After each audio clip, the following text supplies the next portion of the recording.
Dongeng Bahasa Indonesia. Seekor tikus yang ternyata seorang putri. Suatu hari ada seorang petani tua. Dia hidup di desa bersama 3 anaknya. Mereka bertiga begitu muda dan tampan. Petani tersebut sangat bangga dengan mereka. Kemudian dia berpikir telah tiba waktunya untuk mereka menikah. Dengarkan, kau sudah cukup dewasa untuk menikah. Aku ingin kalian mencari pasangan hidup kalian. Aku ingin kalian hidup bahagia dengan pasangan kalian. Tapi ayah, bagaimana kami mencari pasangan? Iya ayah, akan sulit mencari pasangan sendiri. Aku harus mentaatimu ayah, tapi kumohon bimbinglah kami. Tentu saja anakku, kita punya tradisi keluarga untuk mencari pasangan dan kalian harus mengikutinya. Ambil sebuah kapak dan tebang pohon di kebun kita. Lihat ke arah mana pohon itu tumbang dan cari pasanganmu ke arah itu. Tapi sebelum menebang pohon, kalian harus menanam satu di ladang dan berjanjilah untuk merawatnya. Iya, ayah. Ayah, kenapa kita melakukan ini? Menanam satu pohon sebelum menebangnya? Karena pohon sangat penting bagi kita. Kita tidak boleh hanya menebangnya. Kita harus menanam pohon lebih banyak. Anak-anak mentaati ayahnya. Mereka semua menanam pohon terlebih dulu, lalu menebang satu. Anak sulung menebang pohon dan tumbang ke arah utara. Oh, utara. Itu bagus untuk gadis yang kusuka tinggal di sana. Aku akan pergi ke utara dan melamarnya. Anak kedua menebang pohon dan tumbang ke arah selatan. Aha, bagaimana pohon ini tahu bahwa aku suka gadis dan sering berdansa dengannya yang tinggal di selatan? Aku akan mulai perjalananku ke selatan secepatnya. Pohon yang ditebang si bungsu tumbang ke arah hutan. Kedua saudaranya menertawakan dia. Lihat ini, apa kau akan mengikuti arah ini? Hei, Veiko, siapa yang akan kau nikahi di hutan, serigala atau rusa? Aku akan mengikuti arah itu, kemana pohon itu tumbang. Aku yakin akan menemukan kekasihku di sana. Ketiga saudara itu memulai perjalanannya. Anak sulung pergi ke gadis yang ada di utara dan melamar gadis yang dicintainya. Gadis itu menerima lamarannya. Anak kedua pergi ke selatan dan segera melamar gadis itu. Gadis itu mengatakan aku mau padanya.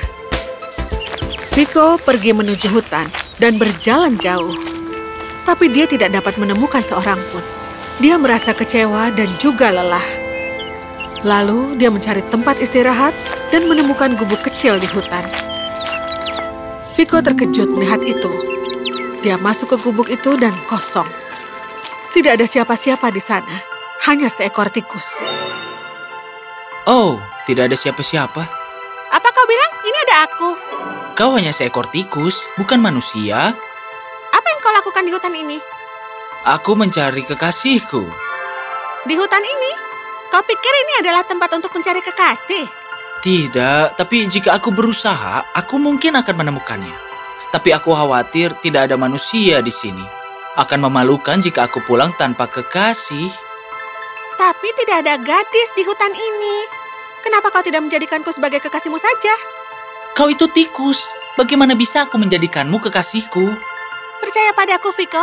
Walaupun aku tikus, aku akan mencintaimu dan setia padamu. Iya, tapi... Tikus itu mulai meyakinkan Viko. Dia menari untuknya. Dia menyanyikan lagu yang indah untuknya. Viko yang lelah sangat terhibur oleh tikus itu. Saat tarian dan nyanyian itu berakhir, sang tikus menunggu keputusan Viko. Dia melihat ke arahnya dengan penuh cinta. Aku menyukaimu, akan kujadikan kau kekasihku. Sang tikus merasa bahagia mendengar hal ini. Dia berjanji pada Viko bahwa dia akan menunggunya sampai dia kembali. Ketiga saudara itu telah kembali ke rumah. Katakan padaku, sudah temukan pasanganmu?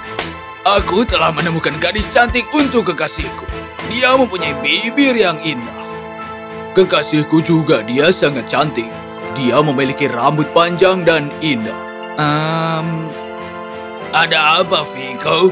Kekasihmu pasti mempunyai gigi yang tajam dan telinga yang runcing. Kumohon kalian jangan tertawa. Kekasihku sangat lembut, hal kecil mungil yang terbalut beludu. Dia pasti seorang putri ya.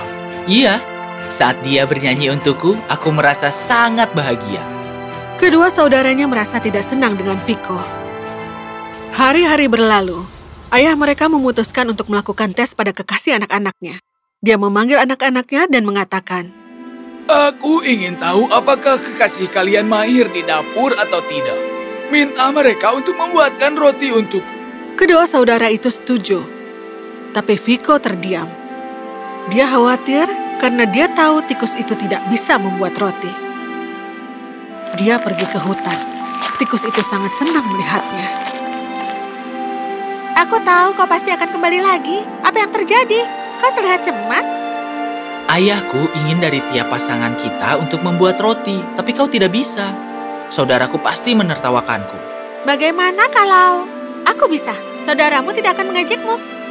Aku tidak pernah dengar tikus yang membuat roti. Tapi aku bisa. Tikus itu membunyikan lonceng perak kecil 3 kali. Mendengarkan suaranya, ratusan tikus keluar entah dari mana. Mereka semua berkumpul di tengah-tengah. Tikus itu duduk di hadapan mereka dengan tegak penuh wibawa. Kalian semua harus membawakanku gandum dari ladang terbaik. Viko merasa terkejut. Tikus-tikus itu menghilang. Dan saat kembali, mereka membawakan gandum terbaik. Mengambil gandum, dan tikus itu memanggang roti dari gandum tersebut. Ketiga saudara itu memberikan roti mereka pada ayahnya. Anak sulung memberikan roti gandum hitam. Bagus sekali. Roti ini cocok untuk bekerja keras seperti kita. Anak kedua membawa roti yang terbuat dari jelai. Jelai juga sangat bagus. Dan Viko membawakan roti gandum putih. Apa? Gandum putih? Viko, kekasihmu pasti sangat kaya. Tentu saja, dia sudah memberitahukan kekasihnya itu putri. Viko, bagaimana dia mendapatkan gandum putih? Dia membunyikan lonceng perak 3 kali dan pelayan dia membawakan untuknya. Aku senang dengan ketiga kekasih kalian. Mereka memanggang roti yang lezat. Tapi sebelum kalian bawa ke rumah, aku ingin mereka menenun sesuatu untukku. Kekasihku adalah penenun hebat. Kekasihku juga. Viko terdiam saja, karena dia yakin tikus tidak bisa menenun. Dia pergi ke gubuk di hutan. Tikus itu merasakan kecemasan. Dia bertanya alasannya. Aku takut kau tidak bisa. Aku tidak pernah mendengar tikus menenun. Bisakah kau? Tentu saja. Kekasih Viko dapat melakukan apapun untuknya. Lagi, sang tikus membunyikan lonceng perak kecil 3 kali, dan ratusan tikus lain datang dan duduk di hadapan dia menunggu perintahnya. Kalian harus membawakanku kain linen yang terbaik.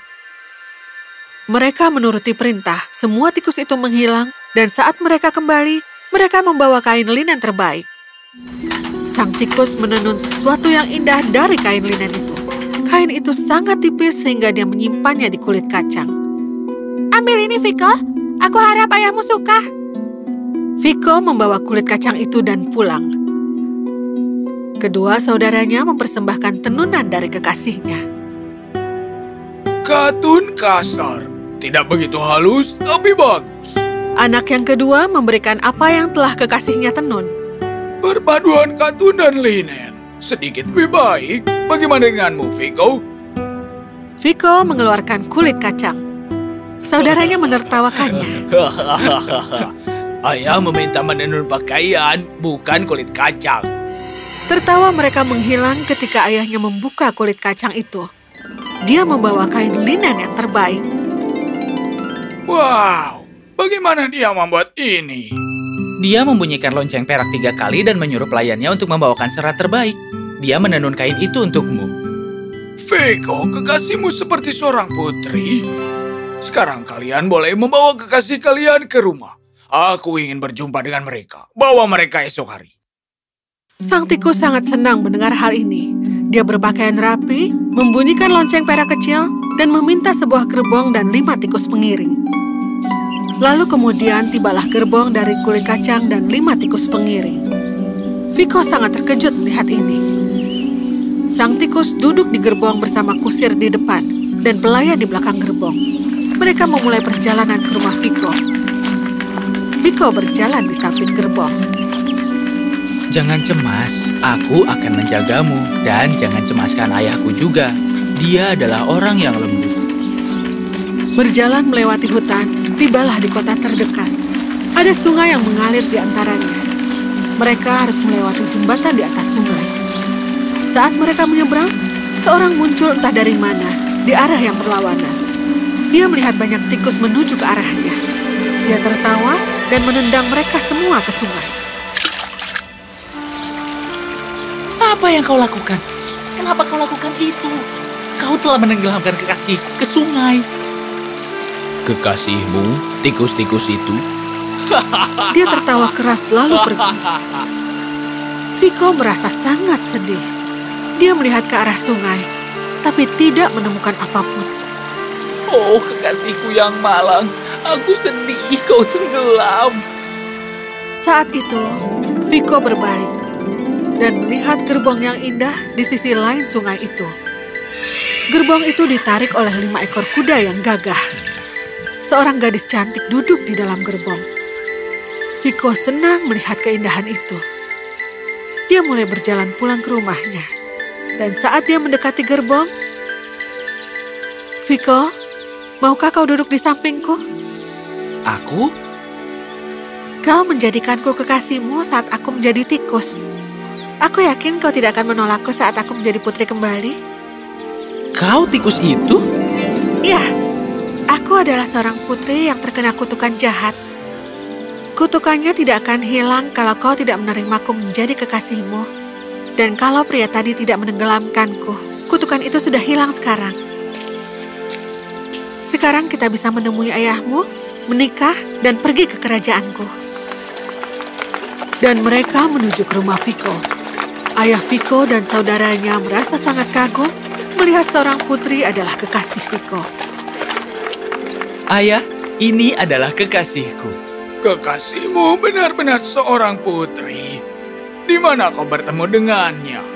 Di luar sana di dalam hutan, kemana pohon menunjukkannya padaku. Kemana pohon menunjukkannya? Aku selalu percaya itu cara terbaik untuk mencari pasangan.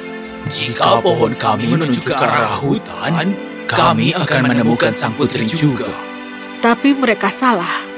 Viko mendapatkan sang putri karena dia baik bahkan kepada tikus kecil. Ayah Viko merestui mereka dan mereka menikah. Mereka hidup bahagia karena mereka baik dan juga setia. Mereka sangat mencintai satu sama lain.